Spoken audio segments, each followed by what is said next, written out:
பரமக்குடி அருகே car lorry மோதிய விபத்தில் ஒரே குடும்பத்தை சார்ந்த தாய், மகள், தந்தை உட்பட 4 உயிரிழந்தனர். ராமநாதபுரம் செட்டியார் தெருவை சேர்ந்தவர் கோவிந்தராஜன். இவர் தனது மனைவி, மகள், மகன் ஆகியோருடன் குற்றாலத்திற்கு வாடகை காரில் சென்றுள்ளனர். காரை காளீஸ்வரன் என்பவர் ஓட்டியுள்ளார். ராமநாதபுரம் மதுரை 4 வழி சாலையில் பரமக்குடி அருகே நென்மேனி என்ற இடத்தில் கார் சென்று கொண்டிருந்த போது எதிரே வந்த சரக்கு வாகனம் மீது கார் மோதி விபத்துக்குள்ளானது. இதில் கோவிந்தராஜுவின் மனைவி யமுனா 55, அவரது மகள் ரூபினி 30, கார் ஓட்டுநர் காளீஸ்வரர் 29 ஆகிய மூவர் சம்பவ இடத்திலேயே உயிரிழந்தார். மேலும் மேல் சிகிச்சைக்காக மதுரை மருத்துவமனைக்கு கொண்டு செல்லும் வழியில் கோவிந்தராஜனும் உயிரிழந்தார். விபத்தில் ஒரே குடும்பத்தை சேர்ந்த தாய், மகள், தந்தை என மூவர் உட்பட 4 உயிரிழந்த சம்பவம் சோகத்தை ஏற்படுத்தியுள்ளது.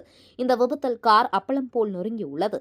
மேலும் இந்த விபத்தில் 2 வாகனங்களில் பயணித்த 4 பேருக்கு காயம் ஏற்பட்டு மேல் சிகிச்சைக்காக மதுரை அரசு மருத்துவமனைக்கு அனுப்பி வைக்கப்பட்டுள்ளது. விபத்து குறித்து பரமக்குடி தாலுகா போலீசார் விசாரணை செய்து வருகின்றனர். கார் மீது லாரி மோதிய விபத்தில் தாய், மகள் உட்பட 4 உயிரிழந்த சம்பவம் சோகத்தை ஏற்படுத்தியுள்ளது.